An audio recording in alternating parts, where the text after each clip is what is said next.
महाराज जी, श्री हरिवंश। महाराज जी, जैसे मुझे आपको ही गुरुजी बनाना है, पर लेकिन अभी दृढ़ निष्ठा नहीं है, तो तब तक, जब तक निष्ठा दृढ़ न हो तब तक दीक्षा नहीं लेनी चाहिए क्या? नाम जप करना चाहिए, क्योंकि एक बार सदगुरुदेव का वरण करने पर हमारा संसार बंधन छिन्न भिन्न हो जाना चाहिए। यदि हमारा संसार बंधन छिन्न भिन्न नहीं होता, या तो हमारी निष्ठा नहीं, या फिर सदगुरुदेव नहीं। नाम जप करते हुए प्रभु से पहले याचना करनी चाहिए कि गुरुदेव में हमारी परब्रह्म बुद्धि हो। वैसे तो चराचर जगत प्रभु का स्वरूप है, और गुरुदेव हमारे लिए ईश्वर है, हमारे लिए प्रभु है। ऐसे निष्ठा है। बिना निष्ठा के जो गुरुमंत्र ले लेते हैं, 4 दिन बाद फिर अवज्ञा करते हैं, मंत्र आदि नहीं जपते, अवहेलना करते हैं, उनका विशेष अपराध बन जाता है। गुरुद्रोह त्रिभुवन में सबसे बड़ा अपराध है। इससे बड़ा, वैसे अपराधों में सबसे बड़ा अपराध है वैष्णव अपराध, लेकिन उससे भी बड़ा अपराध है गुरुद्रोह। गुरुद्रोह कोई गुरु से लड़ाई झगड़ा थोड़ी करता है। गुरुद्रोह का तात्पर्य होता है गुरु के द्वारा बताई हुई उपासना को त्याग कर मनमानी आचरण करना, गुरु के द्वारा बताए हुए नाम मंत्र का त्याग कर मन के अनुसार जप, मन के अनुसार ये सब। तेन वचन मानत गुरुद्रोही, निष्दिन करत आपनो भायो, तो इत व्यवहार न उत परमारथ, बीच ही बीच जो जन्म गमायो। गुरुद्रोह क्या है? आज्ञा पालन न करना। तेन वचन मानत, गुरुदेव के वचनों को नहीं मानते तो कौन है? गुरुद्रोही। तेन वचन मानत गुरुद्रोही, निष्दिन करत आपनो भायो। गुरुद्रोही कौन? जो गुरु की आज्ञा में नहीं चलता। गुरुद्रोही कौन? जो अपनी मनमानी आचरण करता है। तो क्या परिणाम होता है? सेवक जी कह रहे हैं कि ना तो उनका व्यवहार बनता और ना उनका परमार्थ बनता है। बीच ही बीच जो जन्म गंवाए, उनका जन्म व्यर्थ में ही व्यतीत हो जाता है। इसलिए पहले सदगुरुदेव भगवान के वचन सुने, उसे अपने चित्त में मनन के द्वारा धारण करें, फिर धीरे धीरे देखें कि हमारी इन संत के प्रति पूर्ण भगवत निष्ठा है कि नहीं। ये संत हैं ऐसी बात शिष्य में नहीं होनी चाहिए।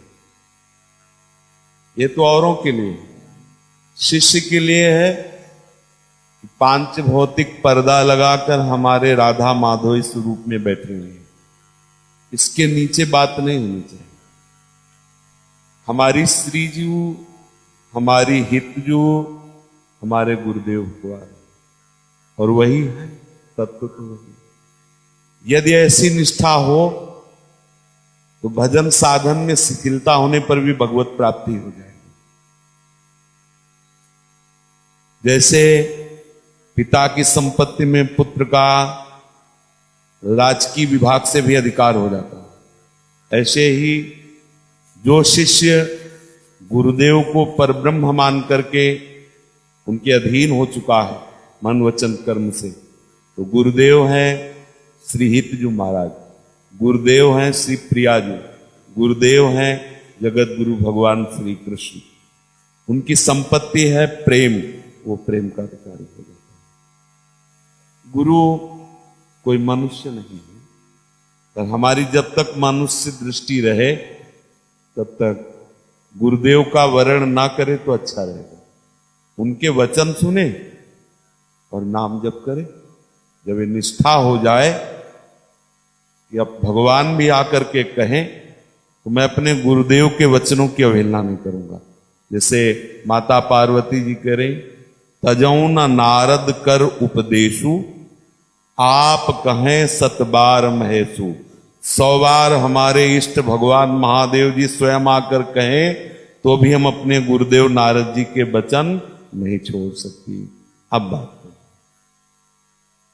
गुरुदेव भगवान के चरणों का आश्रय लेते ही प्रभु की जो अहेतुकी कृपा है उसका अधिकारी बन जाता है शिष्य, पर ऐसा बड़ा मुश्किल है। हम बाह्य व्यवहार से अपने गुरुदेव को तौलने लगते हैं। गुरुदेव त्यागी हैं कि रागी हैं, गुरुदेव गोरे हैं कि काले हैं, गुरुदेव जवान हैं कि वृद्ध हैं, कितने लोग प्रभावित होते हैं इनसे। तभी गुरुदेव बनाए इन बातों को देखकर, और ये गुरुदेव के लक्षण नहीं, ये संसार का लक्षण है। जितने बाहरी लक्षण गुण मानी संसार और शकल गुण प्रीत बिनु, बहुत धरत सिर भार श्री हरिवंश कृपा। हमारे हृदय में जब जिनको हम गुरुदेव रूप से वर्ण करें निर्दोष दृष्टि हो जाए, बात बन गई। इसे कहीं भी आज के सत्संग में था, किसी की भी निंदा, किसी की जहां से हमारा काम बनना है, माया सबसे पहले वही दोष दर्शन कराती है।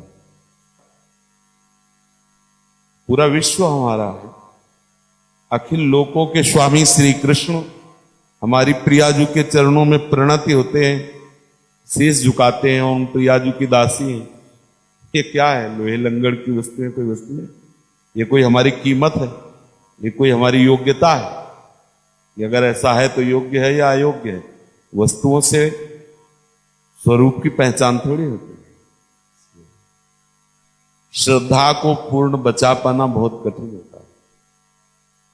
यदि गुरुदेव सामर्थ्यशाली होते तो रोगी क्यों होते, है ना? स्वयं कह रहे हूं ये हमें क्या पार करेंगे, खुद तो चल नहीं पा रहे, और हजारों को कंठी बांध रहे कि हम भव पार कर देंगे। ऐसे दृश्य माया उपस्थित करेगी, आपको अपनी निष्ठा पुष्ट रखेगी। गरुण महाज्ञानी गुण राशि हरि के पार्षद, ये हरि हैं तो नागपास में कैसे बंधे, और नागपास में बंधे हुए हैं तो हरि कैसे है? समस्त बुद्धि की अधिष्ठात्री देवी भगवती सती,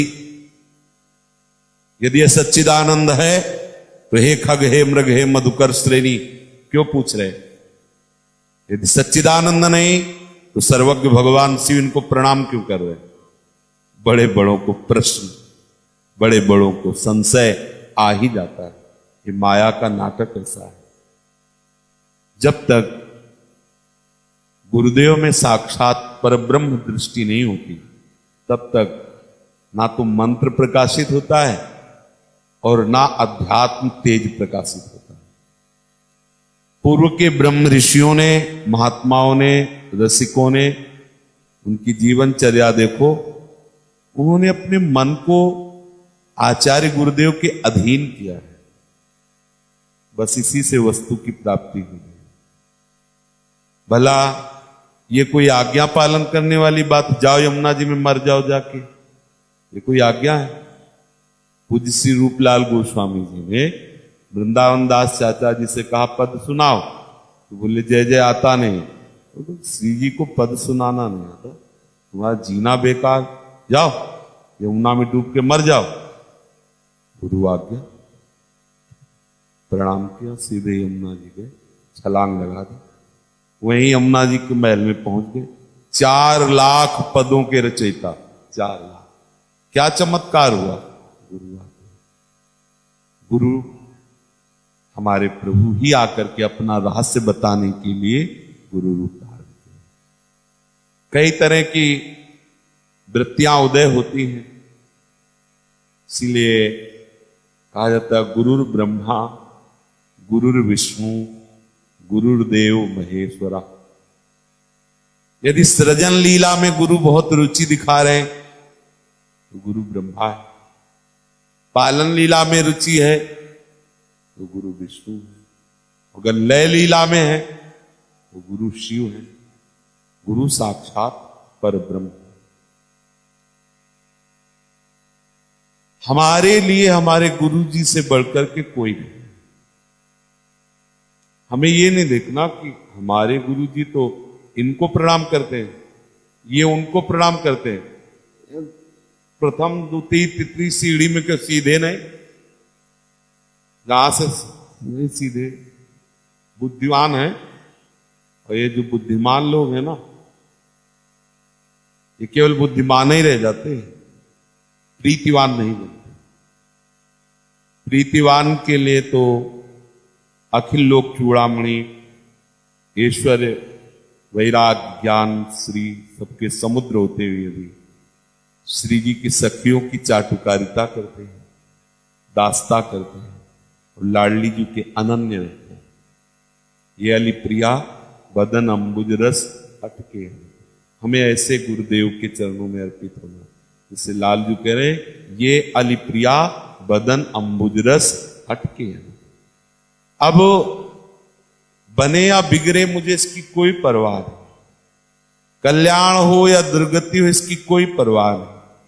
हे प्रभु, मैंने गुरुदेव रूप से आपका वर्ण किया, अब आप जानो, अब इस जीवन में आपके सिवा मेरे हृदय मंदिर में अन्य कोई अधिकार नहीं। हो गई बात, इतने से काम बनता है। जहां भी कहीं किसी को भगवत तत्व की प्राप्ति हुई है, गुरु निष्ठा से हुई, गुरु कृपा से हुई।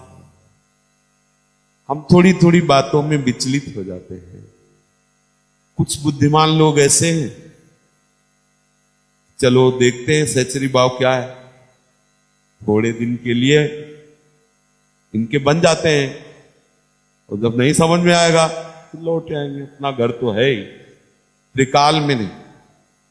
क्योंकि चतुर शिरोमणि लालजू की भी जहां चतुरता नहीं काम करती हो, हमारी स्वामी जी चतुर है, भोरी की भोरी है और चतुर में ऐसी चतुर है, रूप राशि अति चतुर शिरोमणि अंग अंग सुकुमारी। कोई स्वामी जी को ठग नहीं सकता। नटनागर नवनागर लालजू की जहां बस नहीं चलती वो हमारी श्री लालजू जी। यहां तो सहज दैन्यता से रीच जाती स्वामी जी। और एक पातिव्रत धर्म, हरिवंश पतिव्रत है, आजीवन की। कभी न कभी तो कृपा कोर होगी, और ना होगी तो भी हम आपके हैं, ये हमारा सौभाग्य। बस यहीं से विश्राम होता है, यहीं से दिव्यता प्रारंभ होती है। प्रायः मानसिक बुद्धि होने के कारण, गुरु में मानसिक भाव होने के कारण बाहरी व्यवहारों से हम आकलन करने लगते हैं। बाहरी व्यवहारों से जिसने उस तत्व का आकलन करना चाहा, धोखे में हो गया। दुर्योधन आदि बाहरी व्यवहारों से श्री कृष्ण का आकलन करते थे। क्या आकलन करता है? ये बाहरी व्यवहार से आकलन में गुरु और हरि आने वाले नहीं। ये तो भावोत्सवेन भजताम रसकाम, भाव के द्वारा। तो जब तक हमारी निष्ठा ना हो तब तक हमें गुरु मंत्र नहीं लेना।